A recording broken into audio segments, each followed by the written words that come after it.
The following broadcast is brought to you by the iGolf Sports Network. Golf Talk Live is sponsored by the iGolf Sports Network and Golf Tips Magazine. Here's Andrew to tell you more about our sponsors. iGolf Sports is a live stream broadcast and media production company providing quality programming designed to attract the golfing enthusiast.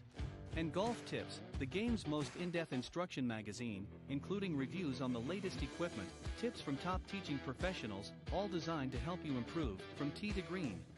Welcome to Golf Talk Live with your host, Ted Odorico. Join Ted each week as he speaks with some of the best in golf. This week's special guest will join us a bit later.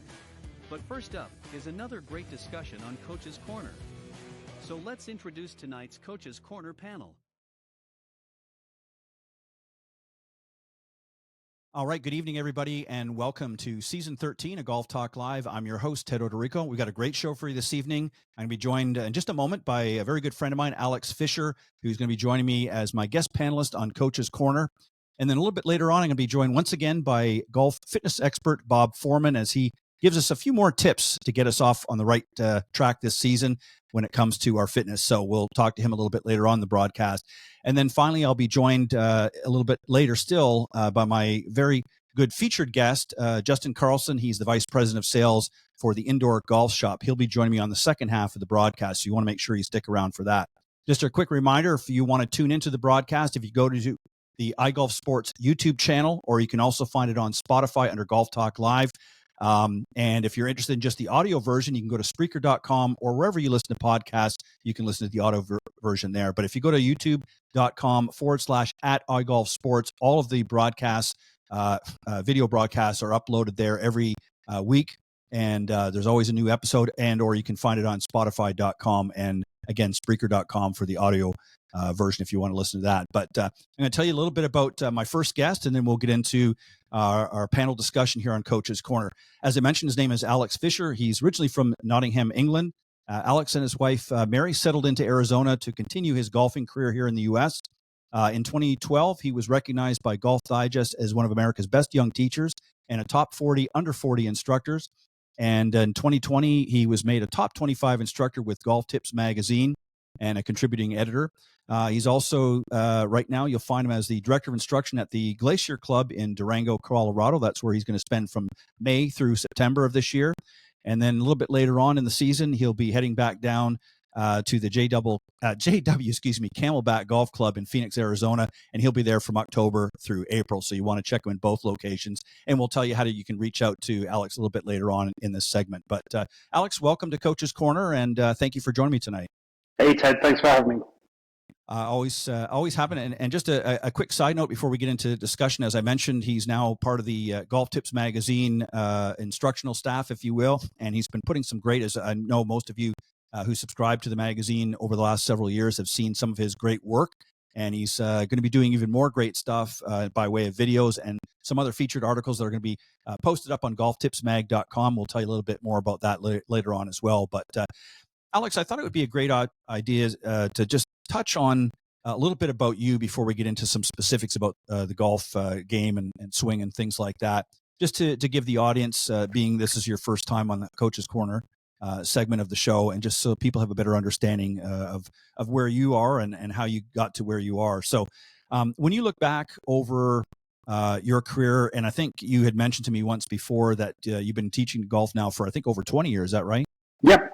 So you've been doing this for quite a while. You got quite a few notches under your belt. Did you ever imagine when you look back now that this is what you were going to be doing? Or was this something that sort of just came at a certain point in your life that you said, you know, I might want to give this a try? What sort of brought you to where you are now? Yeah, no, so, I mean, I was very blessed to have some great parents. They gave me every opportunity to be successful in life. And I think it was always a dream, kind of a pipe dream at the time, that I would end up in the U.S. I always wanted to be here for some reason. And so when I left school, just was shy of my 16th birthday, just to start playing competitively. I've been working in a golf shop since age of 12, so I've been around golf for a long time. I think, like any junior, I had aspirations of playing at a high level, and as I got older and wiser, I realized I was a little bit out of my reach. but yeah, I ended up doing a PGM professional golf management program back in the UK. It was a pretty new program at the time, and I had the chance to intern somewhere for 6 months, and I ended up in Naples, Florida. That's where I met my amazing wife, Mary.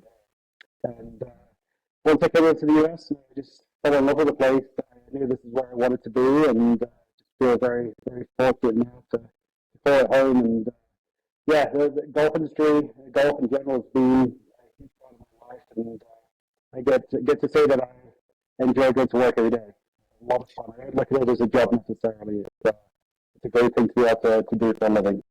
Yeah, it's I couldn't agree 100%. And I think when you find something that you're passionate about and you enjoy, and I think what a lot of golf professionals, I'm sure you feel the same way, is being able to teach this game to others and helping them reach their potential, whatever level it may be, is very satisfying. I think as a golf teach professional, and when you get to particularly your coaching players, obviously of all levels, but particularly when you start getting into some of the more elite players, whether it be collegiate or even those that are aspiring to be tour pros, that becomes even more satisfying when you get to help them along in their career and help them to reach and achieve some of their goals. So I think that's fantastic. What do you, when it comes to teaching golf specifically, what do you enjoy the most? And if there's one thing that you could change about how you teach, what might that be? Yeah, so I think you kind of touched on it just then. It sounds cheesy, and I think any instructor would say this, but just having a positive effect on people in general and making them better. I can teach from 8 to 10 lessons a day in Scottsdale, and that's 8 to 10 different clients, but 8 to 10 different friends. And you get to know those people on a personal level as well, and you're part of their journey, not just for golf, but in their life. So I feel very blessed to have that, and I have a pretty fortunate large book of business. So I have a lot of clients that I work with that I'm definitely part of their journey, as I said. But for me, I'm constantly learning. I'm trying to get better. I think if you ever run into an instructor that thinks he knows everything or is very set in their ways, I think it's very short-sighted. So I don't know if I necessarily would say I would, change anything. Well, obviously, as I'm learning, I'm changing and adapting. But yeah, I think it's important that you're trying to get better every day. And for my craft, that's something that I want to do. I may have a female lady that I'm teaching, let's say Mavis, and she's struggling to get to her left side, and we can explain it 10 different ways. Maybe the 11th way is the one that's going to make most sense to her. So trying to come up with simpler ways to teach people and just continue to learn is really kind of my mantra. Yeah, it's always special too. It's funny that you say that, because I know working with a lot of students over the years, there's always been that sort of aha moment, if you will. And, they might be out in the practice tee, trying to work through the process and things just don't seem to be gelling. And then all of a sudden they'll hit that one shot and everything just seems to gel and go correct. And it's like, okay, I'll see you next week kind of thing. And they're excited to come back. And even though they've maybe struggled for the first 30 minutes of the lesson, all of a sudden it starts to click and they start to understand what it is you're telling them. And there's a lot of satisfaction, as a professional like yourself. And I've done it for years as well.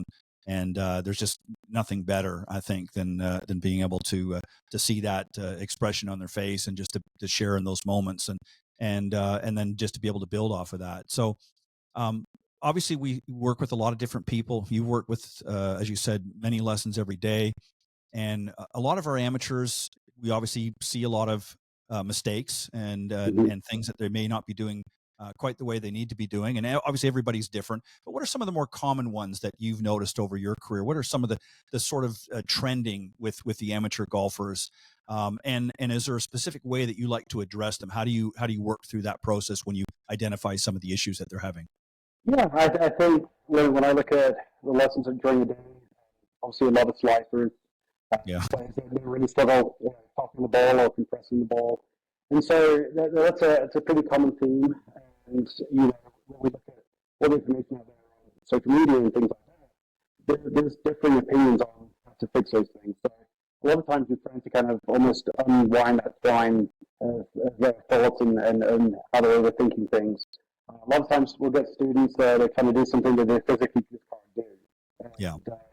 And so, to me, the approach I take with every student is almost like if I'm mentoring an apprentice or an elite coach. I want to simplify things and make them fully understand what they're doing in the golf swing, and have them take ownership of their golf swing itself. So I think it's important. We can point out what the problem is. I think anybody can do that, but giving them specific drills to fix that, and specific fields. You mentioned fields earlier. That's huge. It's great to point out what the problem is, but if you don't know what the feeling is to correct it, that's definitely an issue that I've seen happen in the past. Yeah, and there's a lot of, as you said, common threads that you see out there. There's a lot of, obviously, typically slicers of the ball. I mean, there are, many of them, and there are certain common elements that you can identify that usually isolate what the problem is. But again, when you're working with so many different body types and things like that, sometimes there's a few extra steps for this person as opposed to maybe this person over here. So it always, and I think that's what makes it interesting, is there's always a, pardon the expression, but a mixed bag, if you will, of what you get to deal with. So that kind of makes it exciting as well. It's not always the same thing. I mean, you might get 3 slicers in a row, but each one can be uniquely different. Maybe one is more of a grip issue. Maybe the other one is posture, and maybe or another one is a combination of 2 or 3 things. And so you identifying it, and then sort of problem solving it, and trying to then find the solution that's going to best be implemented for them. So I think it always makes it interesting for what we do as professionals, and I think that's what makes it fun as well. So you touched on right at the very beginning, about with so much changes and that, and technology is a big one. So there's been a lot of, sort of an onset of technology and available to not just the coaches, but also the students out there with, miniature launch monitors and things like that that they can take with them to the golf course. Do you find it harder to sort of balance how you teach, because you're not just you're learning to use the equipment, you're being trained on certain equipment that you use, and some students may have their own equipment that they're dealing with in a private session, but are you finding it challenging at times because you're trying to focus on certain things, maybe they're getting caught up in the numbers or something else? And how do you find that balance? How do you balance technology with what you're doing and learning and understanding as a coach to with what they're being exposed to, maybe through other online methods or coaching, or what they're, that they're visually seeing on YouTube as an example? So how do you find that balance, and how do you sort of marriage the two together? Yeah, I've been using a launch monitor now for quite a while, and I definitely did fall into that trap initially when I got it. I was like a kid on Christmas morning with this really fancy launch monitor, and my first student of the day, and we were analyzing 12 different swings, and we're looking at 12 different kinds of numbers and things like that. And you do get bogged down in the numbers. I think information's a good thing, but it's a powerful thing. And I've learned over the years to kind of figure it out a little bit, in the sense that I will use a launch monitor, not with every student. Most people don't really actually need it. But to me, I think it's important to be able to measure something so you can see how right or wrong something is. But now the consumers can get these launch monitors themselves. And to be honest, I mean, I've had quite a few students that have these units, but they don't fully understand how to use them. And when you've got over 20 different parameters being measured with a machine, even some of the best instructors around don't know what every single one of those numbers Sure. is. So I think it's important to use it when you feel like you need to do it. Even if I'm having my machine running, I may not tell the student every single swing or every 10th swing what their numbers are, but it's just really for me to kind of identify where the major problem areas are. But to be honest, I mean, you can't really go wrong with your own eye. I mean, you can tell pretty quickly by looking at somebody what the issue is. Or at least over the 20 years of teaching, I've been able to develop that knack. But, I think it's a good thing to have, and you see it on the ranges, the PGA and LPGA tour events. Those players are looking at the numbers on a regular basis. So for the average golfer, I think you just got to be careful. I think it's important to maybe pick out a few numbers. My personal favorite numbers are face angle, path angle, angle attack. And I think if you can look at those 3 numbers and understand the parameters that you're looking for with those specific numbers, I think you can tell a lot about your golf swing. And some of those other numbers, as important as they are, they may not be necessarily as important as they are. Yeah, and there's a lot of there's a lot of players out there, and I'm talking about amateur players who, and I remember speaking with another fellow pro one time, and he was saying what was really interesting is he had a new student, and the student, insisted, I want to get on the TrackMan, or I want to get on this, and I want to see what my numbers are. And, through the conversations, how often do you play? Well, I might play once a month or once every, and he said, what do you really care about the numbers? He said, well, I just like seeing what the numbers are. And, it's just because they sometimes, especially if they can hit a decent ball, they like to brag, well, my smash factor was this, or they're bragging to their buddies. And, so they're looking for that edge. And, a lot of times, again, they get caught up in that. And I think one of the dangers that I've found, and I think you touched on it quite well, is you have to find a balance as a coach that you don't get too caught up in the technology either, because it is exciting. It's like you said, just like Christmas, opening a new gift, and you're excited about testing it out. But if you're relying solely on that technology to teach your lessons, and you're not being able to train yourself to visually see it, or hear it, or whatever approach you're taking, then you run to the risk that if that technology is not available, whether it's the power's gone out or what have you, then you're kind of stuck, because you've put all your eggs in one basket, and the student's sitting there and it's like, well, we got to cancel the lesson today because my TrackMan's not running, or this isn't running. So you have to find a balance as a coach. And I think you can sometimes, even though it's exciting, I think a lot of coaches early on were spending so much of their time going through the dynamics of how the equipment worked with their student that the student just got overwhelmed, because they're not being trained on it as you are. And so it's exciting to see the numbers, but they don't need to know all the intricacies. So it's really more of a tool for you to be able to better understand what's going on, up below the surface. But at the same time, you have to be proficient enough at what you do to not rely on that technology 100% of the time. So it's a good balancing act, I think. Here's an interesting thing, and I know that you've probably been faced with this a number of times over your career. You've always got that guy that shows up, a few days before the club championship or some big event he's excited about, and whether it's a match play or what have you, and he wants to to get that last minute lesson in. Maybe you're lucky if you get an hour with him. What would you spend what would you spend that time doing? If you had a guy comes in, he says, okay, this weekend, Alex, I've got a big event coming up, or maybe early next week. What can you do? How can you help my game? And what are you going to look at? And what are you going to try to help him with that's going to give him the best opportunity to have some fun, obviously, and get some good results in that event? Yeah. And so I think the key is obviously asking lots of questions and get that out of the way as quick as you can. But from a full swing standpoint, look for the low-hanging fruit. What's the one thing that's going to have the biggest effect on his golf swing or his golf shots? And really trying to eliminate one miss. If you can eliminate one side of the golf course, I think that's a key. So that's something I'd look out from a full swing standpoint. But even if the full swing's great and you go into a tournament swinging it well, short game is so key. I mean, if we're looking at about 70% of your shots being inside of 100 yards, there's so many things there that we could look at. Can we get a little bit better at chipping and pitching? Because that's going to have a positive effect when it comes to your putting. So Sure. Are there some gains there as well? I typically wouldn't get too deep into the weeds when it comes to the full swing. Just trying to kind of clean up some basic, simple little things. But then really just try and kind of touch on some short game. And depending if we have the time, we may go out on the golf course and play at least one hole. And that way I can look to see how they deal in phone situations, but also just the basic things like alignment. It's amazing how golfers just in general struggle like heck when it comes to alignment.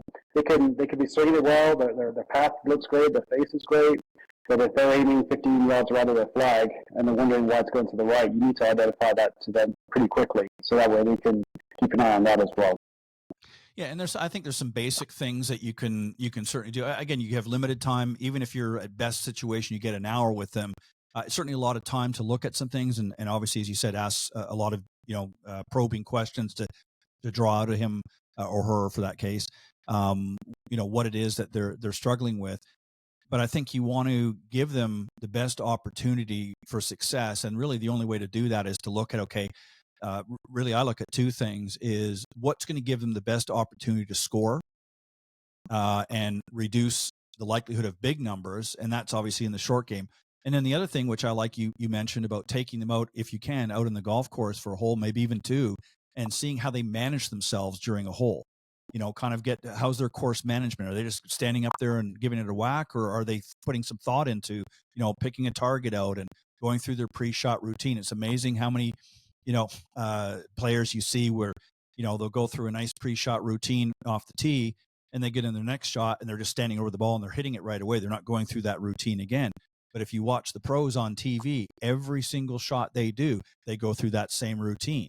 And there's a reason why they do that is they get themselves, their nerves are settling down. They're, thinking about, okay, this is my target. I'm getting lined up. I'm going through my process and my routine, as it were, and I'm getting ready to hit the next shot. Where you see with a lot of amateurs, it's very sketchy. 1 minute, their routine might be 20 seconds long. The next minute it's a minute. And, the next minute it might be 5 seconds and they're hitting the ball and there's no consistency. So I think that's great to get them out on the golf course as well when you have limited time and just see what it is they're doing. What process are they going through as they navigate their way around that hole, and maybe give them some guidance there as well. Would you agree with that? Yeah, totally. I think every lesson that I do, there's one word that pops up every time: consistency. And everybody wants to be consistent, but you have to have a routine and execute that same routine over and over again. It sounds boring, but we need to try and make ourselves the most boring golfer possible and do the same routine over and over and over again. And it's amazing when I take people out on the golf course, if we do, say, 4 or 5 holes, after the third hole, that routine starts to kind of fall apart a little bit. And that's a lot of times it's because the student might be overreactionary towards a bad shot, and he starts to kind of fiddle around and kind of always try and kind of band-aid things. But yeah, I think that magic word consistency really revolves around having a solid routine. Yeah, I couldn't agree more. And even a post-shot routine, I mean, a lot of people forget about that as well. Sometimes you need to kind of do a post-shot routine and evaluate what's going on. You don't want to dwell on things, but you want to evaluate, okay, did I execute the shot I wanted? And if not, if it's something that needs to be worked on, let's put that in the, the old file manager, if you will, and we'll deal with that, next time I'm with my coach or a little bit after the round or something like that. But so you want to kind of do a very quick post round as you're maybe walking to your next shot or to the next hole. So I think that's just as important as well, is that you sort of evaluate where things are. Without, again, getting too far in the weeds. Here's something too, Alex, that I think, as a coach, you're going to be faced with, and that is, and it doesn't matter, even if it's maybe somebody that's just been playing for a short period of time, or some of our more seasoned players that have been playing for a few years, they tend to develop a lot of bad habits with their golf swing. And I mean, there's a million of them, but do you focus on making an overall change? I mean, obviously you're going to go through an assessment, you're going to look at the whole picture, or do you just sort of eliminate the worst of them up front? Let's sort of, we've identified, say, 3 or 4 or even 5 things. Let's deal with the worst of them first and see how the others fall in line after, if it changes some of them. What's your procedure when you see somebody that's got some bad habits? Yeah, so for me, I really want to start from impact and work my way backwards. I think it's important to get players into the right position at impact, and make them understand that they're not trying to return back to the same position that they started the swing in. So making sure the weight's on their front foot, making sure their hips are clearing, getting the shaft leaning forward so we can start to compress the ball better.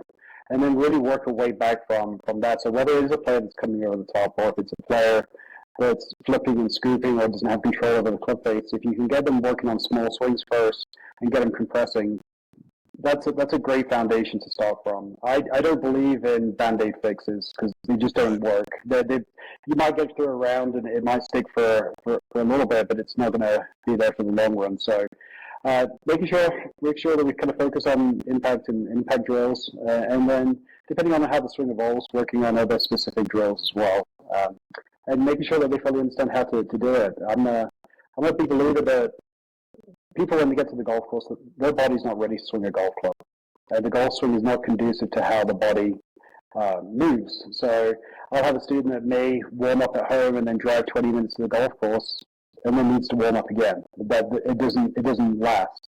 So we'll talk about how to prepare for a practice session or for a round of golf and make sure that the body's moving in the right order, the right way, the right amount. And then from there, get into the specific drills that we may be working on. Yeah, great point. So I wanted to ask you this, because this is something, again, that often we get faced with. and is a motivation factor. As coaches, and I think if you're able to answer this and crack the code, as it were, I think you'll just become one of those coaches in the stratosphere, because this is one that stumped a lot of them. But we work with students, however, whether it's a 30-minute or an hour lesson or what have you, or a series of lessons, and they're just not following through. And again, some of it we understand, there's time commitments and things like that, but they're just not really following through in between each session. So maybe you're let's say you're dealing with somebody today out in the golf course, and you're going to see them next week or the week after, and you've given them kind of an assignment. Say, okay, Bob, I want you to do this over the next week or two before we get back together again, and then we'll review it quickly when you come back, and then we'll get into the next phase of it, or make some further adjustments. But one of the things, as I said, it's sometimes hard to do that. Have you found the secret sauce to motivate players to do that? Because you know what I'm talking about. It's just some players, that are really serious about their game will do that, but there's a lot to. What do you do to motivate players like that and get them excited about doing that? And as opposed to thinking, well, this is a homework assignment that I'm being given. I'm never liked homework at school, so I don't want to do this. But you know what I'm saying? Time is different. I understand people have a lot of other family commitments and that, but what do you do? Or do you find ways to motivate people to want to engage when they're away from the lesson tee with you? Well, yeah. I think the cheesy term is, I think it's a goal without a plan is a dream. And so, having common goals set and realistic goals as well. If I have somebody that says to me, I want to drop my score by 10 strokes, and depending on where their handicap is, that can be pretty easy to do if you're a 90 shooter down to an 80 shooter. But mapping out the plan, what is the journey going to be to take off those 10 strokes? It's great to have that goal and want to lower your scores, but having a common kind of plan put together with the student of how we're going to do that. Can we nibble away at some putting here and chipping there, and can we start to hit some fairways a little more consistently? I think that's an important thing, and make sure that you're both on the same page when it comes to that. But to me, as you said, everybody's busy. Golf is supposed to be fun, and sometimes people will set goals that are just not realistic, unless they're about to retire and they have the time to do it. Sure. Well, it does happen where I'll have a student that I work with, and I'll see him a couple of weeks down the road, and we'll talk about, hey, what have you been doing for the last 2 weeks? And I thought about going to the driving range, but I wasn't able to. Or he said they tried to, but they didn't go. And they're responsible for that. And we talk about, okay, this is what your goal is. We're going to have to figure out a way, whether if it's getting a putting net home, or if it's getting a chipping net in the backyard, something that you can do. You don't have to be at a driving range to get better. What are the things you can do at home? I think that's a good thing to do. But I think being on the same page, having realistic goals, I think that's a really important thing. Yeah, I couldn't agree more. And I think finally, when it comes to working with new students, I think it's important as a coach or instructor that you really have that conversation up front to identify what their goals are and do that assessment. So it's not just a matter of seeing where they are physically in their game, but just saying, okay, what is it you want to get out of this? Or are you just looking to, is it distance that you're after? Is it a better, more consistent game overall? Or are you just wanting to make it so that you can have more fun? Because there's a lot of people that struggle out there for sure. So Alex, I just want to, as we get ready to wrap up here, I just wanted to ask you, one of the things that, I know you're familiar with the National Golf Foundation, one of the things that's always sort of puzzling is there's so many golfers. They say, according to their statistics, about 50% of all golfers still struggle to break 100. And I'm just curious to get your thoughts on why you think that is, because with so much technology and so much great instruction out there, why are we still seem to have a tough time for a lot of golfers out there trying to get those numbers down? What do you think is causing that, or what is it like? To me, that's a pretty simple thing to answer there. It's only human nature to want to practice the things you really enjoy. And, right. You mentioned about the golf courses being in better condition and more instruction out there, which is good and bad because you can get conflicting messages. But even equipment now, if you believe the manufacturers, equipment goes further now. The golfers aren't getting better, and it's just because of their practice tendencies. They tend to want to practice the things they really enjoy. If you looked into a golf bag, I guarantee you the golf club that's going to be the most dirtiest with the shiniest grip is going to be a 7-iron. And when you think about it realistically, how many times are you going to hit a 7-iron in a round? So Right. when I'm working with a student that wants to break 100, it sounds kind of cocky on my part, but it really isn't that difficult to do. If you follow kind of a very simple system of get on a par 3 and 2 and 2 putt, par 4, get on the green in 3 and 2 putt, and a par 5, get on the green in 4 and 2 putt, and take that logical approach, you start to, the student starts to see the progress happen really quickly. And really to do that, you need to have one club that you can tee off with well. It doesn't have to be a driver, but Right. it's a bonus if you can hit some fairway wood or a driver of sorts. You need one club that you can get off the ground without a tee in the middle of the fairway, and then kind of have a really reasonable short game. Through chipping and pitching, your putting is going to improve dramatically. So I think just taking a logical approach and understanding that, if you have a little bit of a structure behind how you practice and you practice the things you don't necessarily enjoy, you'll see your scores improve quickly. Yeah, I couldn't agree more. Well, I want to thank you first off, Alex, for joining me tonight on Coach's Corner. It's been a pleasure having you on here, and this was your first panel discussion that you had with me, and I always look forward to that, and I look forward to having you come back again. But for those viewers that are going to be tuning into this show, and if they want to reach out to you, and whether they're going to be in the Colorado area or right now until a little bit later through the season, and then you're going to be heading back down to Camelback in Arizona in the fall. So how can they reach you, or if they want to just get in touch with you online, what's the best way to contact you? Yeah, well, so thank you again for having me and being easy on me. But I really do appreciate that. Best way to get a hold of me is going to be through my website, which is alexfisherpga.com. There's a contact form on there that you can click and to submit to me. Sounds good. And don't forget, for those, as I mentioned earlier at the top of the show, if you want to see more of Alex's great work, you want to go visit golftipsmag.com. You're going to see a lot more of his not only articles that he's written, but tips and also some great videos that are going to be coming up. So you want to check those out as well. Go to golftipsmag.com. But I'm going to take a quick commercial break. And when I come back, I'm going to be joined by this evening's fitness guest, Bob Forman, is going to be talking about some of the ways that we can get you into shape for this season, both physically and mentally as well. We'll talk a little bit about that, but I'll be right back.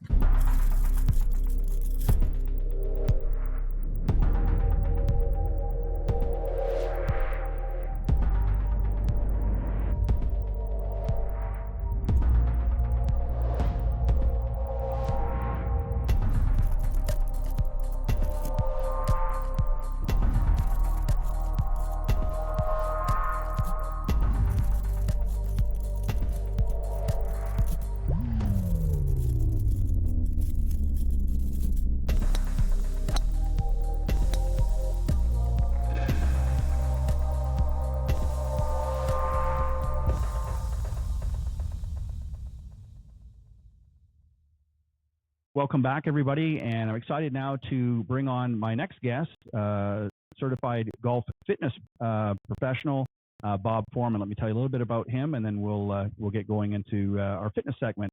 He's the former director of fitness and wellness for the Congressional Country Club in Bethesda, Maryland. He's internationally known as a leader in the field of golf fitness, and his programs have been recognized multiple years from 2021 to 2023 by the Golf Fitness Association of America. And he holds a Master of Science degree in exercise physiology and is a certified golf fitness instructor through TPI, or Titleist Performance Institute, and he's a certified personal trainer through the American College of Sports Medicine.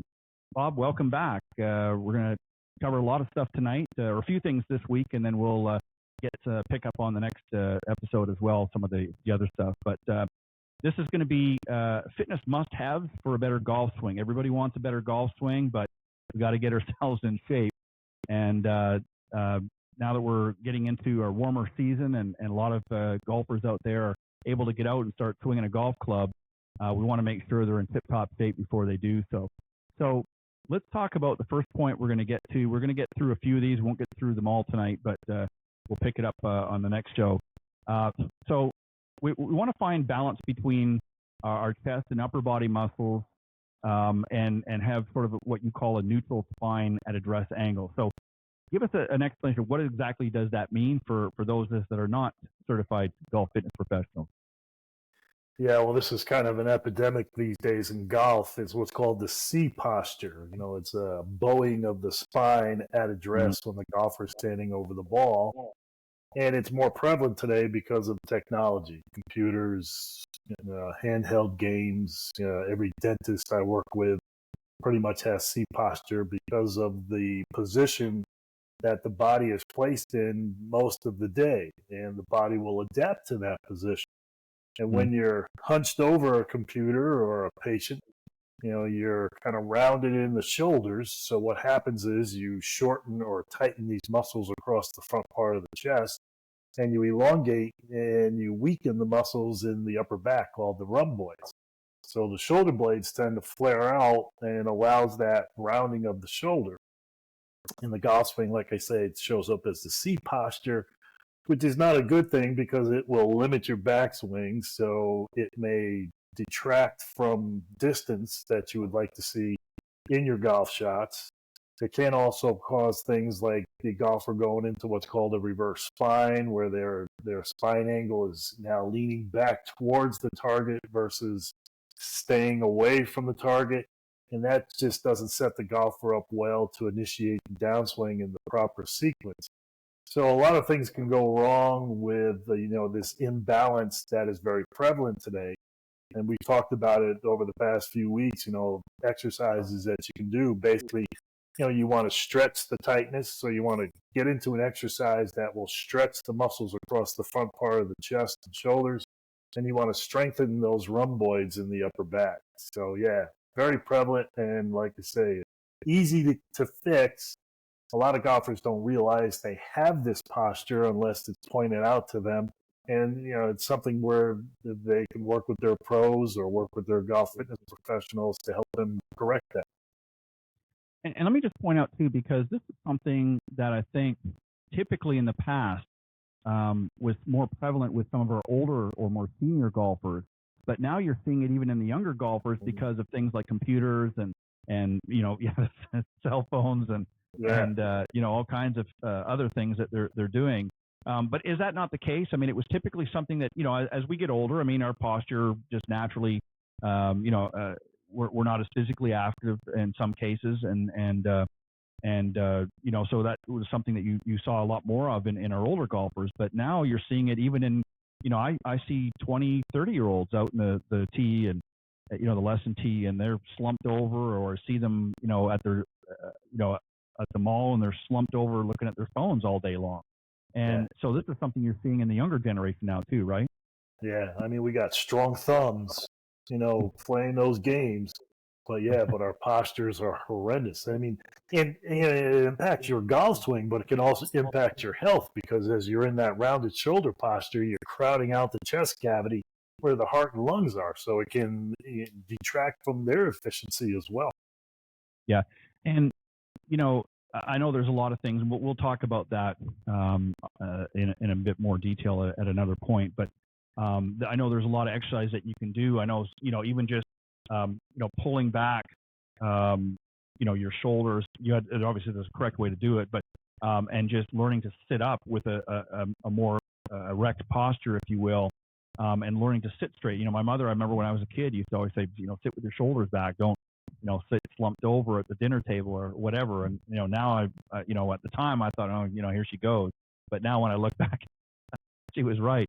And here's another issue that I think a lot of, golfers face and that is their hip flexors. You talk about having flexibility there, and that helps to prevent a lot of swing, and that in that lower back, that creates that sort of S posture, which is something a little bit different. So talk about what happens here and what typically some of the problems might arise. Yeah, tight hip flexors and sway back in the lower back tends to be more prevalent in women and in younger golfers. And what happens when the hip flexors, which are the muscles mainly thought of as in the front part of the hip flexors actually start on your spine. They come through the hip and they attach to your thighs. But if you think of them as being those muscles in the front part of your hip, when they are tight, they're going to take that hip bone and rotate it forward. So it'll have like an anterior tilt of the hip. And what that does is it takes that normal curve in the lower back, and it enhances it. It makes it even more of a curve, and that's what that sway back is. So it puts a lot more pressure on the discs than normal, and it'll wear out the discs faster than normal. And plus, you combine that with the rotation now of the golf swing, and that's just a perfect storm for low back conditions, low backache. You see a lot of, unfortunately, young women golfers that have back issues, and the mechanism is the tight hip flexors that create that muscle imbalance, or I should say that misalignment in the spine. And the reason why more women tend to have it is, heels will kind of change your center of gravity, so that you have to actually arch your back a little bit more so that you don't fall over on your face. Pregnancy will do that. Pot belly and beer belly will do that. So, there are things that you can do, like, again, stretching the tightness. Once you identify that your hip flexors are tight, then you want to get into some exercises that will help kind of stretch out those hip flexors and get that hip back into a normal posture. Yeah, well said. And, while we're on the topic of lower back injuries, I mean, those are things that are very common, especially in golf. I mean, you're generating a lot of club head speed. Yeah. And so hamstrings play a role. Having, flexible hamstrings, if they're not, can play a role in creating some back injury as well. So first off, where are hamstrings in relation to our body, and what are some of the issues that it causes that affects the lower body, the lower back rather? Yeah, where hip flexors tend to impact more women, tight hamstrings tend to impact more men. And the hamstrings are the muscles in the back of your thigh. And again, they attach to the hip bone from underneath. And if they're tight, what's going to happen is they'll take the hip bone and they'll rotate the hip bone backwards. All right, so you're going to get a posterior tilt of the hip. Now, what that does is it takes that normal curve in the lumbar spine and it will actually straighten it out just a little bit, which you think would be a good thing, but you don't want to deviate from that normal curve in the lumbar spine in the lower back. So if you increase it with tight hip flexors or you decrease it with tight hamstrings, either case, you're putting more pressure on those discs in between the vertebrae, and you're going to wear those discs out faster. And when you think about how many times you're bending over to tee up the ball, take the ball out of the hole, I mean, the hamstrings should allow that hip bone to rotate as you do bend over. But at some point, tight hamstrings are going to say, okay, that's it. We're not letting you bend anymore, but I got to reach another foot to get the ball. So something's got to give, and that's usually going to be your low back muscles. And that's why, again, number one, low back injuries, number one, is because a lot of us are predisposed to low back injury and discomfort. Yeah, and again, another great point. And ideally, and we talked about this a little earlier on in one of our other segments that we've done early in the season, and we talked about what is an ideal amount of time to be spending each week exercising. And I hate to even use the word exercise, because everybody, as soon as they hear that, they go, oh God, I got to do this. But really preparing, for success out in the golf course. And that's different than a warm-up, because that's two different things. I mean, we're talking about general exercising. Obviously, that's going to be more golf fitness, golf conducive. And then there's warming up before we get out, and play that round. So maybe we could, what ideally amount of time is realistic that you're going to not only see results, but you're going to experience some noticeable changes with the body? How much time per week and how much time in a session if we're doing things correctly? I mean, that's really dependent upon how tight you are. I mean, the key is that you're doing it on a consistent basis, stretching, that is. Right. The thing with stretching and range of motion flexibility is you want to get symmetry back in the body, right? Mm-hmm. You want the left side to be as loose as the right side. You want to be able to feel the same degree of tightness reaching to your right as you do reaching to your left. Most of us tend to have a dominant side, a stronger side, a tighter side based on lifestyle. If you played sports growing up, golf itself will create these deficiencies in your body. But, having carrying kids on one side of the body all the time will strengthen that side of the body more so than the other side. So things that you do throughout your life are going to create these muscle deficiencies and these imbalances in your body, which leads to the misalignments, which leads to the aches and the pains and the arthritis, and then you're getting your knee replaced and your hip replaced.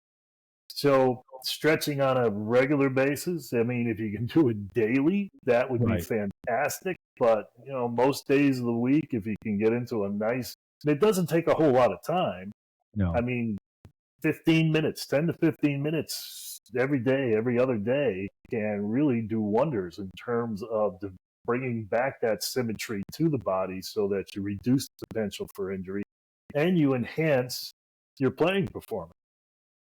Yeah, and I think sometimes too, and you could certainly advise better, but if let's say 10, 15 minutes a day, would it even be worth it for some people that are really time restricted? Maybe let's do 5, 6, 7 minutes right now, and then maybe later in the day do another 5 or 6. You know what I mean? When you've got some free time, so you're splitting it up. So because you can say, well, I'll get 15 minutes out this morning, and I'm good for the rest of the day. But you're doing different things throughout the course of the day that are going to tighten things back up again.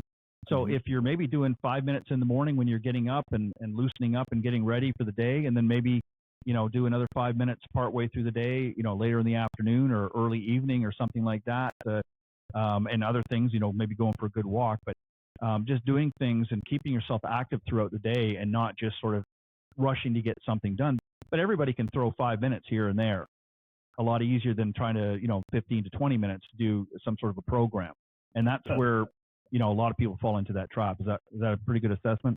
Yeah, I mean, the more the merrier. And anytime you get a chance to stretch, I mean, there are times during the day that you can just do a stretch. Yeah, you don't have to necessarily group it all into one time span. But, that's the number one thing that would improve a lot of people's golf game is just getting into a little bit of stretching and being consistent with it. I see it time and time again. Because the number one thing that people need when I put people through assessments is flexibility, range of motion. We're all tight. We're all tight.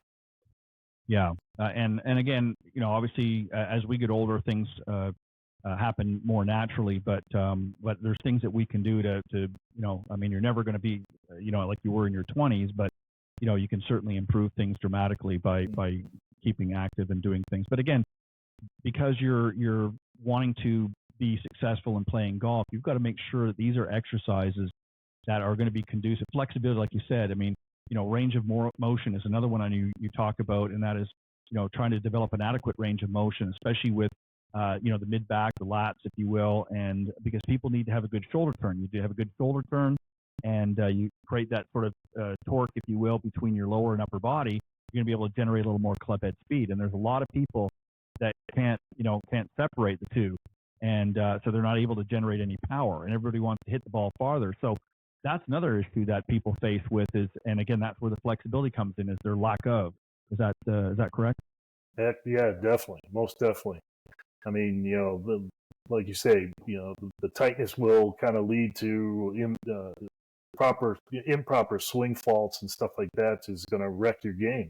So if you take your time and take the time to implement a little bit of stretching throughout the day and throughout the week, yeah, it can make like I say, a huge difference in your golf. Well, and also too, I think, Bob, is a lot of players out there, young and old, because they're not doing a lot of things like that and they're not as physically active as, maybe players in the past, and I'm excluding obviously tour players, they're tending to make more mistakes, because they're not able to make good contact with the ball. They don't have the flexibility. They don't have the body structure in order, because what people don't realize, I mean, the golf swing, basically you're looking at 2 seconds. I mean, you're a second on the way back and a second on the way through. I mean, that's pretty quick. Mm-hmm. And, if you're tense and tight and you've got a death grip on the club because your muscles are so tense all the time, and you're not in a good posture, you're not going to be able to generate any speed, and you're not going to be able to get the distance, and you're not going to make good contact. And that creates a whole myriad of bad issues And what a lot of people do, and I think you've seen this in your career, is they start blaming the swing mechanics. Well, maybe my grip's not good, and really the culprit might be is, hey, you're just not in good shape, right? Right, right. I mean, when TPI came out with all this stuff back in 2006, all the studies that they've done and continue to do, I mean, there are such strong correlations between Yeah. specific muscle deficiencies and specific swing faults that impact the efficiency of the golf swing and distance, like you say, and injury potential. So getting into a little stretching program done on a regular basis can impact all three of those areas, and you're on your way to a better game. Yeah, and I was just talking about the next point you had here is about that X factor, and that's really what I was alluding to is having that sort of disassociate the upper body from the lower body. I mean, I've seen a lot of players at all levels, or all age groups rather, and men and women that just don't do that. I mean, there's almost no difference, or they end up in order to get the club up to the top, they're swaying off to one side. And in order to do that, and then they've now got to sway back to the other side just to try to make contact, and it just creates a whole myriad of problems. And a lot of as you said, the culprit is not that the equipment's bad or that necessarily the technique's bad. It's just they can't perform the golf swing in this proper context because they're out of shape. They're not, they don't have the flexibility. Yeah, and I always kind of use the what do you call it? It's like if somebody buys a used car, right? And they figured, okay, let me put 4 new tires on this car, and it's going to make the car run better. Where really it's the engine. And in golf, buying a new driver or buying the latest, greatest golf ball is not going to really change all that much until you fix the mechanism that's swinging the golf club and hit that golf ball, and that's the body. So that should be number one. Yeah, I couldn't agree more. I know we've got a lot of other points, but we're getting close to winding down here in a moment or two. But I wanted to give you a few minutes. Now I know you've got a great book, and what I'm going to do is I was going to put the cover up here, but the image didn't come out as sharp as I wanted. But I'm going to have this put up on golftipsmag.com this weekend, so I'll get a little cleaner copy if I can of the book jacket, and then I've got the link at where they can purchase it. So we'll get that up on this weekend, just in time for Memorial Weekend and just ahead of Father's Day for that. But maybe just tell us a little bit about the book, what's in it, and the name of it first off, what's the name of it, and where they can get it. Yeah, the book's called Functional Golf Fitness Training. They can get it on the book patch. And it kind of gets into all the stuff we're talking about, the physicality of the golf swing. It can take them through assessments that they can do on their own to determine where their deficiencies are. And then I kind of demonstrate 2 or 3 exercises for each deficiency that they can do to start to correct those deficiencies and help their golf game. And there's a chapter in there about why low back is so prevalent with golfers. I talk about myofascial release and massage, which is a big thing nowadays, which we can talk about, on one session. So it kind of gets into some of the weeds with all that stuff. So yeah, the book patch is where they can find it. Perfect. As I said, we'll get that up on the website, and folks can. I'll make sure people have the link to be able to go and purchase it, because I think it's a great idea, and it's something you need. As I said, we're getting into the early part of the season. Some folks, fortunate enough to be in the Southeast and even Southwest, are able to play pretty much all year round. But some of the golfers up in the Northeast are still experiencing some cooler temperatures. My previous guest is up in Colorado, and they're still got a little bit of snow up there. So not saying they're not out there playing, but there's still a little bit of snow on the ground, and so they still got a little ways to go. So now's a good time to get out there and start working and getting. I mean, you really should have been doing it through the winter months, but it's never too late to get out there and start doing things. So that's a great way to do it with Bob's book. So, Bob, I want to thank you as always. I look forward to having you come back in a couple of weeks. We'll pick up where we left off. I know there's a lot of other good points as well, but I appreciate that. I think it's important for us to, as I said, as a teacher professional, it's always nice to, to be able to talk about the golf swing and things like that. But I think this is an equally, if not more important aspect that gets overlooked a lot, especially by amateurs. The pros, I mean, they've got their their workout trailers and that with them on tour, and they've got, personal, instructors and things like that they can help, fitness instructors that they can work with and get them in shape. But the average golfer out there doesn't sometimes know what to do. And so hopefully we can help them a little bit this season. But I appreciate you coming on.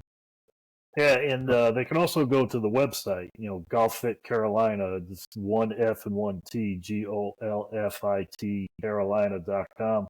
I've got articles on there. I've got some videos on there. So there's a lot of good resources there for them to check out.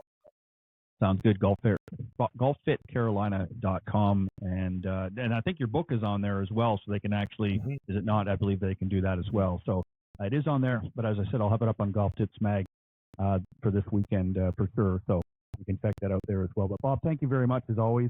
Hang tight. I'm going to take another quick commercial break. And when I come back, I'll be speaking with tonight's featured guest. So I hope you stick around. Improve your putting with the Alignment Ball Marker, a revolutionary new in-game putting alignment tool and ball marker. Its patented design allows you to read your putt and adjust your alignment at the same time by using your putter, which improves your accuracy and makes the process of putting faster. 100% legal according to the USGA, by their definition, permitted under the rules of golf. Winner of Best New Product at the PGA Show and only $9.99 on Amazon. And it's also completely customizable for any golf event or as a promotional giveaway. Order at alignmentballmark.com. Welcome back, everybody. I'm excited to introduce tonight's featured guest. Let me tell you a little bit about him, and then we'll get into tonight's interesting dialogue with the Vice President of Sales of the Indoor Golf Shop, Justin Carlson. Let me tell you a little bit about him. He's a highly accomplished executive leader with a deep knowledge of all sales and marketing processes, operations, all sales exec at top golf technology companies. He has a proven track record of developing existing relationships and cultivating new business partnerships. Carlson, who earned a Bachelor of Science degree from Illinois State University, is experienced in collaborating with cross-functional teams to develop and launch new products to current and prospective markets. And he's currently at the Indoor Golf Shop. And I'm going to let him tell a little bit about them. But Justin, welcome to the show. Thanks. That was a heck of an intro, too. I love it. I couldn't have written it better myself. Well, I don't know about that. I think you could have done better, but not bad for a first time. But welcome to the show. I appreciate you coming on tonight and spending some time with my audience. So tell us a little bit about the Indoor Golf Shop. For people that are not familiar with it, just give us a sort of an overview of what it's about. Sure. So we are the Indoor Golf Shop. We're based out of Salina, Texas, which is in North Dallas, a booming area down there. We do everything end-to-end in indoor golf simulators. So we do light level manufacturing, impact screens, enclosures, turf, hitting mats. We have an e-commerce site, which is shopindoorgolf.com that we operate. And then we also do, we have a design and installation arm, in-home golf, that we also operate. And that does custom design and installation for, homes that don't want something out of the box. They want something more specific to their home to kind of match the decor of the home. We have showrooms in Dallas. We have showrooms in Chicago and in Toronto. Oh, really? Wow. Okay. I didn't know. I'm a Canadian, so fantastic. So yeah, so I know in Mississauga. I'll be a bit more specific, so that makes more sense. Okay, yeah. Perfect. Whereabouts in Mississauga? It's just opposite side of the airport of the international airport up there. Yeah, I know exactly where you're talking about. What area you're talking about? Well, that's fantastic. That's great. So, so that gives us a little bit of an overview. But what I wanted to ask you is, I remember going several years back to the PGA show. I go every year. I didn't make it this past season, but I was there the year before. And probably for quite a few years now. And I remember not so long ago, there was very few, simulators out there. You didn't really see a lot. Now, you're seeing a lot. So it's become a very big market. But how has that indoor simulator market really changed, especially in the last 5 years? How have you seen it grown, and why do you think it's sort of moved in that direction? Sure. Well, I think the technology space and simulators in general have historically been very, very expensive and out of reach for the general consumer, or, kind of that middle market consumer. COVID really rocket launched this whole industry and kind of forced people two things: to play golf and to be indoors. So you can do both of those with the indoor golf simulator. I've been going to the PGA show for the past 4 or 5 years. And I think my first year, there were just a handful of technology companies and simulator things. And now this past year, it's like almost 25% of the show floor is dedicated to indoor golf simulation, and it will continue to grow. It's been a fantastic industry to be in, to be a part of, and to really continue to see it grow. Well, and I think too, it's like anything, any market, when it's first out there, it's price-wise, it's a little bit more, costly initially, but as more and more people get into the market, and obviously organizations like yourself that have, been around for some time, you're able to be even more competitive now with your products, Matt. And it really kind of seems that now that, especially with launch monitors and sort of the sim solutions, if you will, is really now available. What I was getting to is at every price point. So how do you help customers sort of understand how to optimize, their indoor golf purchase? So how do you help them decide what it is they really need to do and get the best, option available? Yeah, great question. So we really take a consultative approach, and we have an inside sales team and support team, but really we consider them as consultants and really working with that customer to find out. Number one is how big of a space do they have? That will limit what you can and cannot do within that space. Then it becomes budget. What really do you want to accomplish with the space? Do you want to be you want to hone your game? Do you want to work on skills? Do you want to just play golf courses? Do you want to entertain your friends? So we'll kind of take that and build out a package specifically for them that's going to fulfill their needs. And at the end of the day, budget obviously is a big thing. You could spend as little as a couple $1,000s or as much as over $100,000 and anything in between. And you touched on something that's really interesting because, again, you talk about, sort of that home, matching that home decor, meaning that you want it to feel like it's a part of the home and it's not just something that's sort of lumped into a corner or into a room. And now, I mean, as I said, I've been to the show for several years, and you're seeing, an onslaught of the man cave and not to take away from the ladies. I know they enjoy their golf too, but you're seeing, this is sort of the new man cave for a lot of the guy golfers out there, because and it's not just as you pointed out, it's not just for learning to improve your game or just playing a bunch of courses. It's become an entertainment. It's now become something where you can invite some couples over and actually have a lot of fun and maybe have a few drinks and play some golf and all in the comfort of your own home, right? Exactly. There's a lot of families that the husband plays golf, the kids maybe play golf, but there's options for like multi-sports. So if you wanted to play bags on it, you want to play frisbee, you wanted to kick a dodgeball, you could do that. There's also within different softwares that the technology companies have, you can swing the golf club, but you're playing like Angry Birds or you're playing bowling. Okay. So it's not just going out and playing on a golf course, which, some people enjoy, some people may not enjoy that. But if they want to kind of, like you said, have a couple drinks, you can do that. But then you could take that space and you could flex it into a theater room. You could, put a movie on, you put on the NHL finals, you could do, Super Bowl, you name it. You can do that as well. Oh, wow, that's cool. I was about to say, because I was going to ask you what were some of the big tech breakthroughs that you have, and obviously that's part of it there is it's not just limited to golf. There's a lot of other things that can be capitalized. But what has happened? What's changed in the technology in, over, say, the last 4 or 5 years since you've been going down to the PGA show? What is it on your end? What are you seeing some of the big breakthroughs? Yeah, we're seeing a lot of just the on-course to off-course, the metrics are becoming pretty spot on to what you see outside is what you're going to see indoors. Now it does that accuracy, fluctuates a little bit depending on the technology that you have, where the launch monitor is placed, on the floor, behind you, above you, and then what technology they're using. Is it radar technology, photometric, Doppler, all of that takes into account. But I think the accuracy is dead near what you're seeing outdoors. And then we're really seeing a lot of the software really up their game with 4K graphics. So it's the only thing you're missing is the smells and like the wind and the rain. That's really all you're missing. But you can dial those in within the software and you can make it as realistic as you want. I personally don't do that. I want to feel good about myself when I'm playing indoors. I feel worse outdoors, so I'd rather feel good indoors. So I think that's what we're starting to see. And then you're really starting to see a lot of the AI technology get integrated into those software platforms with swing analysis and things like that. So we're going to continue to kind of see that be a bit more acceptable in the software platforms. You're seeing with a lot of the handheld technology out there where they can access, thousands of golf courses. Is that similar with what you guys are offering as well? I mean, it's not just, necessarily one or two courses. They have options if they want to, maybe not thousands, but if they want to have multiple courses, is there different packages that they can get with it?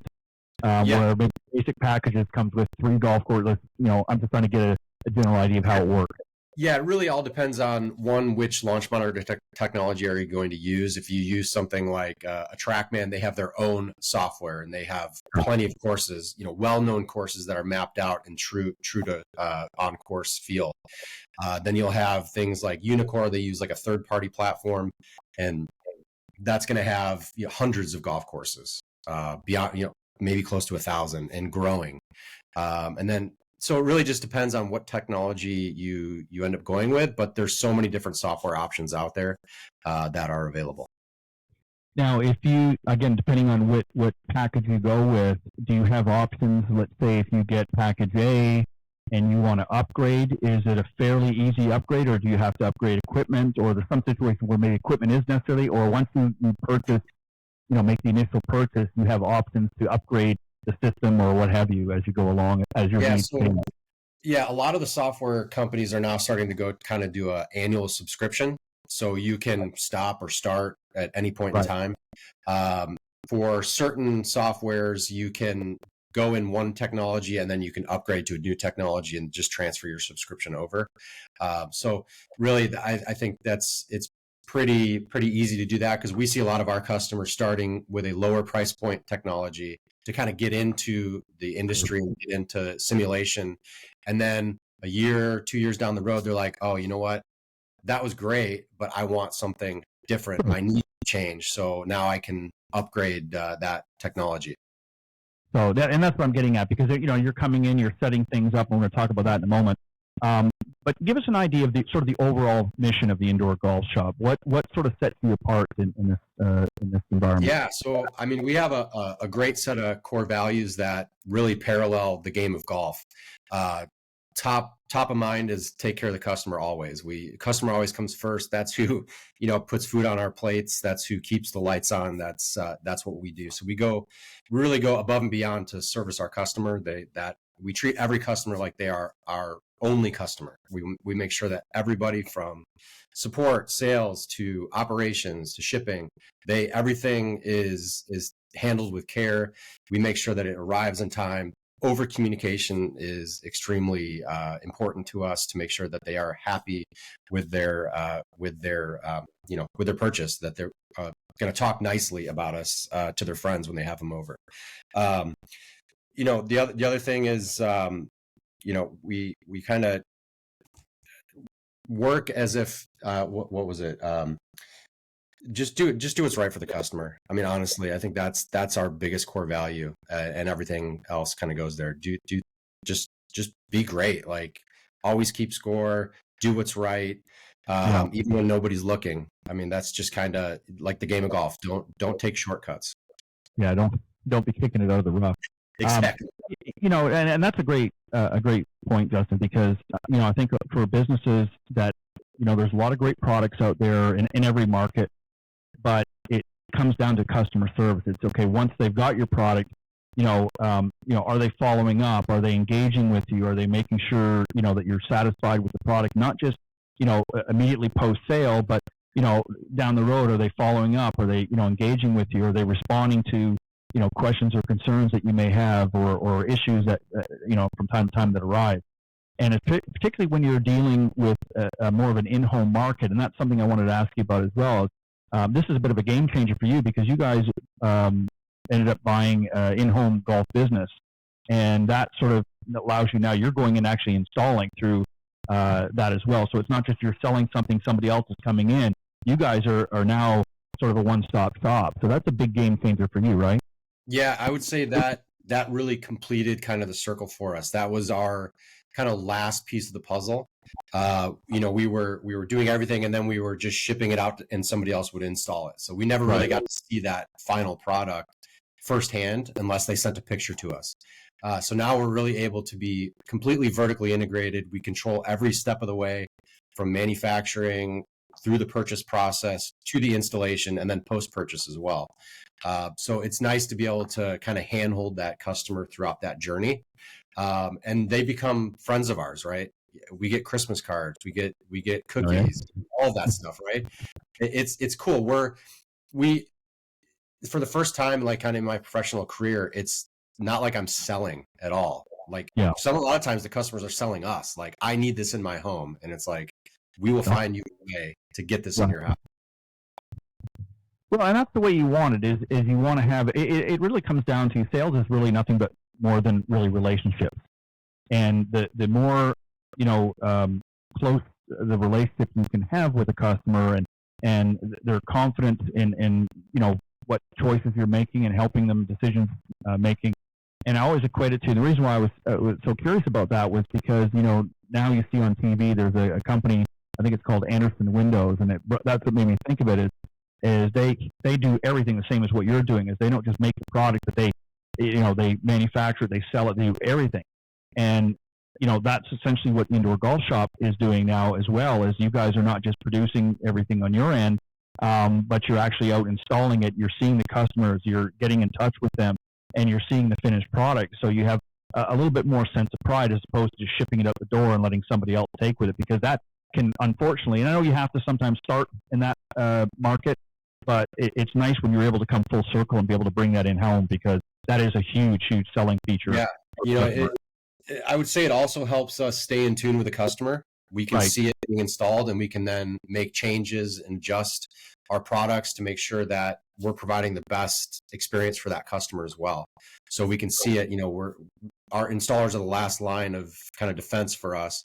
They can tell us, well, that looked great on paper, but here's what really happened, and how can we optimize? How can we make changes? What improvements can we make?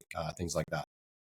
Yeah, and it's important. And again, having that rapport with customers, I think, is always important. And their feedback's important, not just in the good times, but also when things are not quite right and you need to make those adjustments. It's good to have that feedback. And I don't mean necessarily that they're unhappy, but maybe things are not working the way that you would like, even, never mind them.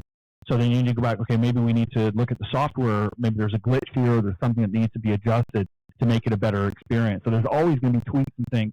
And really, it's one thing in-house to be able to have those conversations and meetings and stuff, but the feedback you get from customers, how much they're enjoying the experience, and hey, the technology is fantastic. I really love this. And it's almost like playing outdoor, whatever the feedback is, that's huge for you guys, because that then allows you to know that you're moving in a direction that you want to move in. And if there are adjustments along the way, then, it's fine to do that.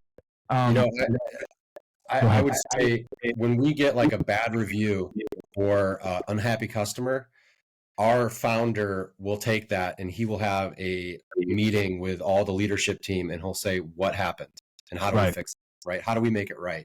So he takes great pride in providing that experience, because we definitely we can't make everybody happy. We'll do our hardest to do that. But those negative reviews that we will get oftentimes, right? We can't please everybody, but we will make sure that experience will never happen again, and we'll go above and beyond with that customer that had that experience. Well, and again, it goes to, not just, obviously the big part of it is the credibility of an organization, but it goes to, how you respond really says a lot about an organization. It lets you know where their priority is. Obviously you're in business, you have to eat, and sure, you're there to sell products and that, but at the same time, if customers are not seeing some sort of a follow-up or an engagement, and they're always, I know this, even, I hate to say it, but even with the cable company, your TV goes on the fritz or something, or cable's not working, or internet's not working, and you're putting that constant loop, if you will, and it's frustrating, and people hate it.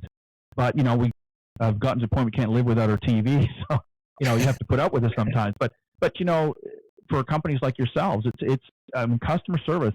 I don't care how good the product is. It has to be there, and it has to be up to snuff, or people are just not going to deal with it. Tell us about the SIG. Yeah, tell us about the Impact screen, the SIG Pro Premier Impact screen. That sounds pretty intriguing.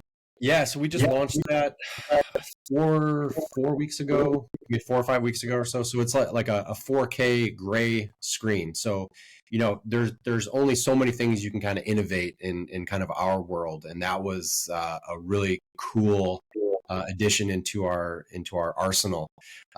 So it's a 4K screen, gray in color.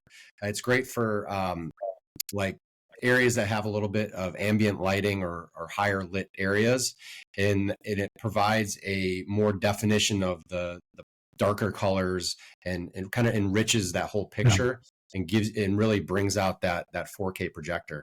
So if you're doing like a movie theater space where it's super dark, we still recommend our premium screen, white screen, to go for that. But if you've got something in a garage or something with windows, in a loft, something like that, we definitely recommend going with that premier screen. So that's just so that sort of eliminates the glare and things like that. It's really what that's for, right? Exactly. It's just amazing when I think about the technology. And as I said, like you, I've been down to the PGA show for many years, and as this has been unfolding, it just blows my mind when I watch the demonstrations. And I'm sure even from your perspective, you're in part of the industry. Every time you guys have meetings, say, "Hey, guess what's coming out?" or "This is coming out." You guys got to get pretty jazzed up about that. Yeah, we definitely. Sometimes, like with the technology stuff, we'll get kind of a preview before it gets launched to the public, so that we can kind of get our team prepared. Because the moment it launches, like we get phone calls, like, "Tell me about this." So we want to make sure our team's prepared for a lot of the technology launches. But there's things that we have, personally, that I can't talk about, but we have on the horizon that will be coming out. That is, would I say it's industry changing? I wouldn't go that far, but it's cool stuff. Like it's just, it's really cool to be able to see kind of our engineers working on that, our design team working on it, and being able to launch that to the public will be really cool as well. And obviously, this has a huge commercial impact as well. Before it was coming in home, there was a lot of businesses popping up that had these indoor simulators, Matt, for corporate events and for I know in New York there's a company, and I can't think of it off the top of my head. Yes. Yep.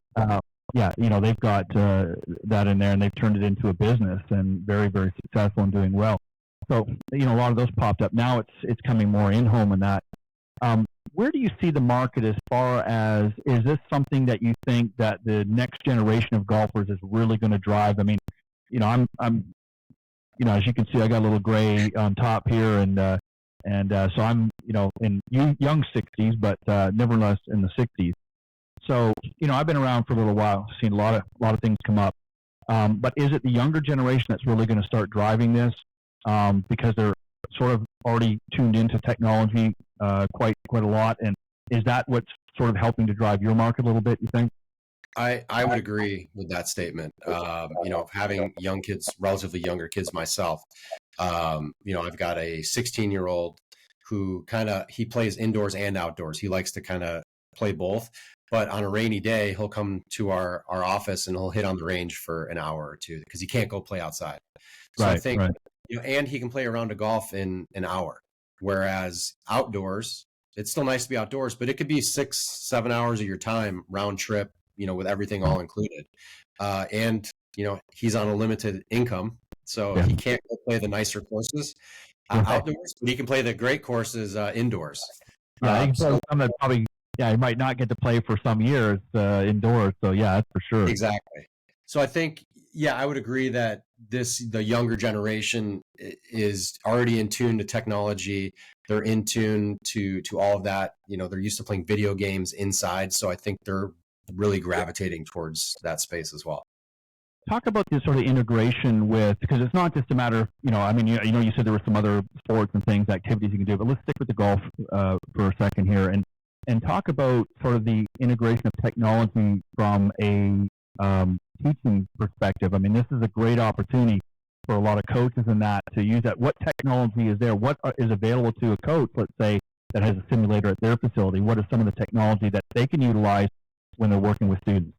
Sure. So if you look at something like a TrackMan technology, which is the cream of the crop, the gold standard in the industry, they've got impact replay. So you are seeing the actual video of the club at impact to the ball. You can then see kind of a little bit of the spin of the ball. You can see where you're going there. So that the coach can then make adjustments. They're then looking at attack angle and spin rates and all that stuff. But then you can actually hook up your iPhone to the system, and you can then look at your swing.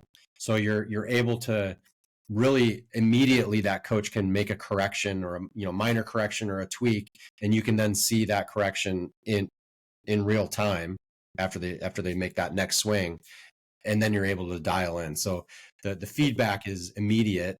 There's no guessing because you're seeing the actual video of impact and of the swing as well. So is there some kind of in that case, and I want to just play on that for a second more, is there like an app integration for the student? So in a sense that when they're there together in a session and they're getting that data coming back, and you're saying if they've got an iPhone there, can that student then take that data and review it, and then the next time they get together, if they've had a chance to look at some of that, the coach can maybe, is there an integration that way as well? Yeah, what's cool, so TrackMan has, I think it's TrackMan Golf app.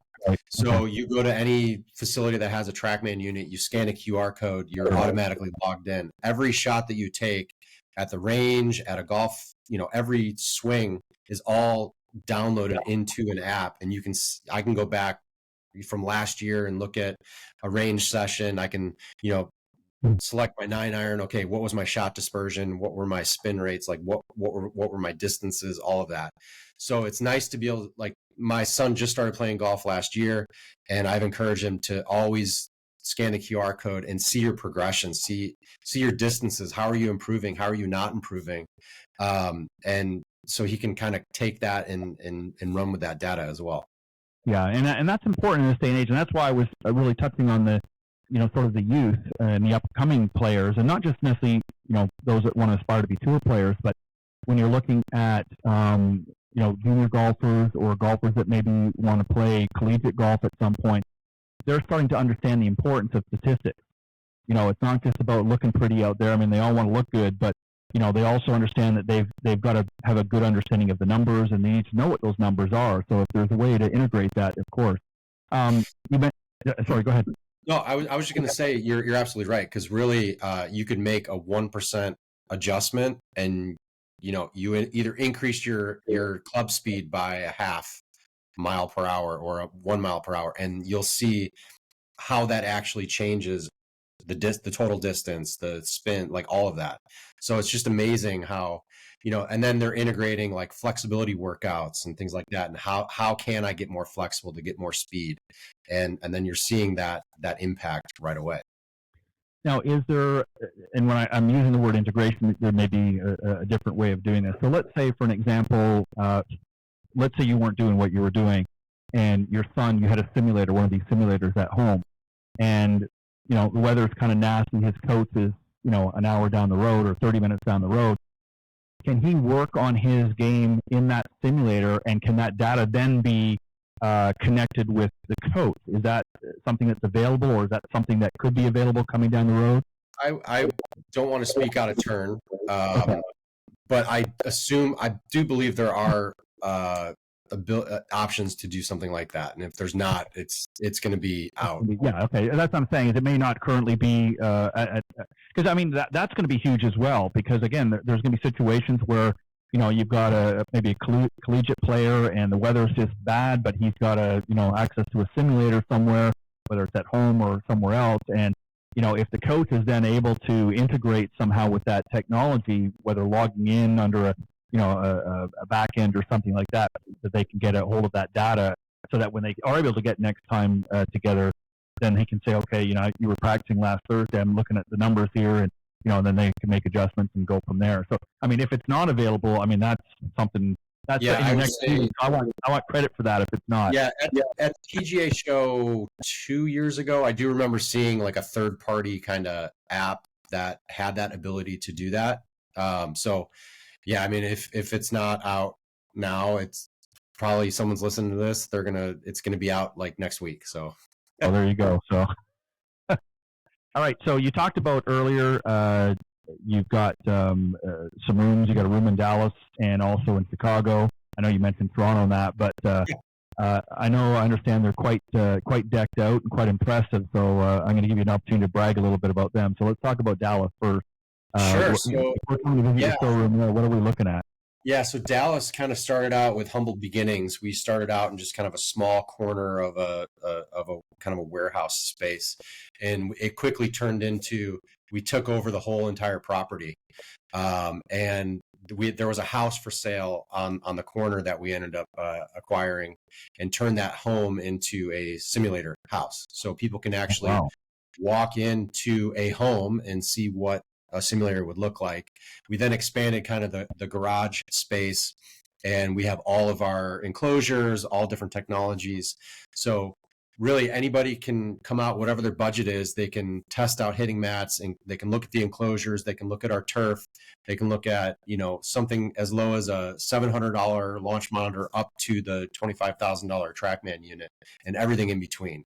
So we really try to stay brand agnostic and allow the customer to kind of guide us where they want to go, and not kind of pigeonhole them into something right off the bat. Really find out, what are they looking for? What do they want? And then we'll kind of, expand on options for them. So yeah, the Dallas facility is a really, really cool area. Now, what about Chicago? Chicago. So I'm based out of that office. So we've got 2 hitting bays there, one for our custom solution with our TrackMan high-end bay. And then we've got another bay that is our commercial enclosure, kind of a modular type. If you were a golf course that you wanted to have it seasonally and you wanted to have kind of simulator space in the winter, you could put this up, and then you still have your golfers coming in and playing. And then you could take it down during the actual season. So we've got 2 hitting bays there, and then in Toronto we have 2.5 hitting bays there as well. So all the different technologies. Fantastic. So let's say, for an example, if somebody reaches out and says, "I want to bring a simulator into my home," I mean, obviously you send somebody out there, they kind of map see where it's going to go, what they want to do, the sizes and all, and get all the dimensions. Once you have all that information, you've made you've sort of gone back and forth as to how to meet their needs. You understand the budget and that. Once it goes from that stage to getting it installed, how much of a time frame? How long does it take from you once the sale has been done to get it installed for the customer so that it's now up and running? Typically, yeah, I would say right now it's probably 4 to 6 weeks roughly, because especially for the custom side of things, we make everything to spec. So it's not like a stock size. Everything is made to that space. So we're about 5 to 6 weeks right now. Come peak season, which starts in that August, September, October, our lead times are a little bit longer. So when people are looking at it, when you're playing golf outside is the best time to look at getting it indoors, because you can get in really quick and then you can be ready to play. Right. It's seamless. You're outdoor to indoor, and you won't even skip a beat. Yeah, and that's important too, and that's a great point that you raised, because a lot of people might, want something like that, and you don't want to wait until typically the off season of golf, because then you're sitting around for a month or 2 months or whatever the case may be, waiting for things to come out. So yeah, that's a good idea to get it in the summer and get it up and running, and then when the fall or early winter comes around and you can't be outside anymore to play, you're ready to rock and roll, as it were. So. Exactly. I already know the answer to this, but I'm going to ask you anyways. After all these years working at indoor golf, I'm assuming you still find the technology and the simulator experience sort of fun and engaging. What is it? I guess let me phrase it this way. What do you enjoy most about your job? Oh, man. I would say, I kind of alluded to it earlier. It's the first kind of sales company I've worked with where I didn't have to, people were happy to talk to me and got upset if they missed my phone call. I think our customers are probably the best to work with in prior lives of mine and companies I've worked for. We work with extremely high net worth individuals. We work with golf enthusiasts, golf clubs, PGA professionals, you name it. It's just kind of cool. We never know who we're going to get a phone call from, right? Or, who we're going to go do an install for. So it's just really cool to kind of talk to our customers and just learn more about them. So I would say that's probably, I love the technology aspect of it, but I would say our customers are probably my favorite part of working here. And tell us a little bit more. I know you've talked a little bit about the customers already, but what are some of the common questions that they ask? And what typically, obviously you have some that are very more experienced golfers and really know it, and they've done a lot of research. They've, done their homework. They know exactly what they want. Then you have some that are maybe a little more green, but what are some of the common questions or maybe needs that they've expressed? Yeah, I think the biggest question we get is this going to fit in my space, right? Like they're so desperate a lot of times to, they may have the smallest closet of a room and they're like, this is the only room in the house my wife would allow me to have this. Like, I pray to you, like, please help me. Like, this is all I have. So we'll work with them as best we can. There's sometimes we do have to say no, because it's like, if you have less than 8-foot ceilings and you can't even swing, sometimes you can't even swing a sand wedge in those spaces. So, then we turn the conversation to, okay, if it won't fit here, like, do you have is there a room in the basement? Do you have, a place in the garage? Like, the garage is always a place, so we can come up with a garage solution. Like, we always want to find a solution for the customer because we know how obsessive we are about the game of golf. I think all of our sales team and support team, they're all golfers, so they get it. They're like, I want you to have this in your house. Like, let's figure out a way to get this there. That would be a good sales angle, for you guys is, ladies, if you want to get your husband to clean out the garage, come to Indoor Golf Shop. The simulator takes up a lot less room than all those tools that he doesn't use. And that old car he's been talking about fixing up for the last 20 years and hasn't, tightened or unloosed the screw on. So this is something I have an option for the ladies to do. So obviously the website is shopindoorgolf.com. And the reason I didn't bring it up earlier is I wanted people to be, paying attention to the show, and now I want them to go out there and that. So they can obviously contact you guys. There's, I know, videos on there, and there's also, I'm assuming that they can get a look at some of the simulators that you have in your showrooms and in your Chicago and your Dallas area as well. They can kind of see how things are set up and that. And then obviously they've got some great staff like yourself that they can reach out to and if they've got any questions. But what are your final thoughts if you want for the audience out there and you want them to know that maybe we haven't talked about? I would just say, the game of golf is a lifetime, game, and it's never too late to get into it. You could be at any age. I thought, like I was alluded to earlier, I've been trying to get my older son to play golf for the last 10 years, and he finally picked it up last year. And he's like, like the joy on his face when he came home was like, Dad, did you know how fun this game is? I was like, dude, I've been like 10 years, you've been trying. And he is so obsessive over it. He plays every day. And every day he can't play, he gets upset. So, and it's a game that, it's cool because my dad, who's in his late 70s now, myself, and now my son, it's generational, right? We can all go out and we can play. And where there's a will, there's a way. We will find a way to get something into your house or your garage or an outbuilding or a shed or, where we want people to play the game of golf as much as possible because it's so much fun. So I would say it's never too late. Yeah, I know some guys personally that would knock down a wall if they had to get one in their house. So, I'm sure you've had some interesting requests along the way. But obviously, everybody, we want you to go to shopindoorgolf.com. It's the website. A lot of great information. And Justin has been my very special guest this evening, Justin Carlson, the Vice President of Sales for the Indoor Golf Shop. And Justin, if people want to reach out to you, what's the best way to do that? Sure. The best way is to go through our website, shopindoorgolf.com. If they want to email me, it's my first name last name, justin.carlson@shopindoorgolf.com. And we'd be happy to connect you with one of our sales consultants, get you out to one of our showrooms to take a look at what we've got and get you swinging in no time. Sounds good. All right. I want to thank you for joining this evening, being my special featured guest. I appreciate it. A lot of great information. Again, the website is stopindoorgolf.com. Make sure you go there and check it out. A lot of great information there. And definitely reach out to their team and have a conversation and get the ball rolling, as they say. But I want to thank all of my special guests tonight.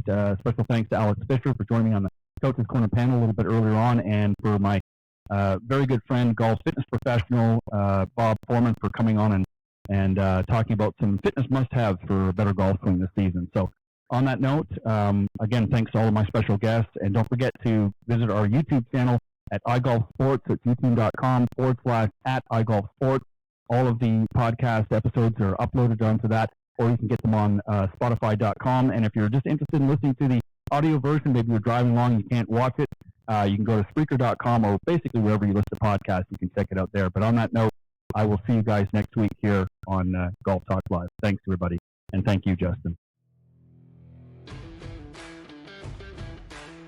Thanks for joining us. We hope you enjoyed this week's broadcast of Golf Talk Live. We'd like to thank this week's Coach's Corner panel, and a special thank you to tonight's guest. Remember to join Ted every Thursday from 6 to 8 p.m. Central on Golf Talk Live. And be sure to follow Ted on Facebook, Twitter, and Instagram. If you're interested in being a guest on Golf Talk Live, send Ted an email at ted.golftalklive@gmail.com. This has been a production of the iGolf Sports Network.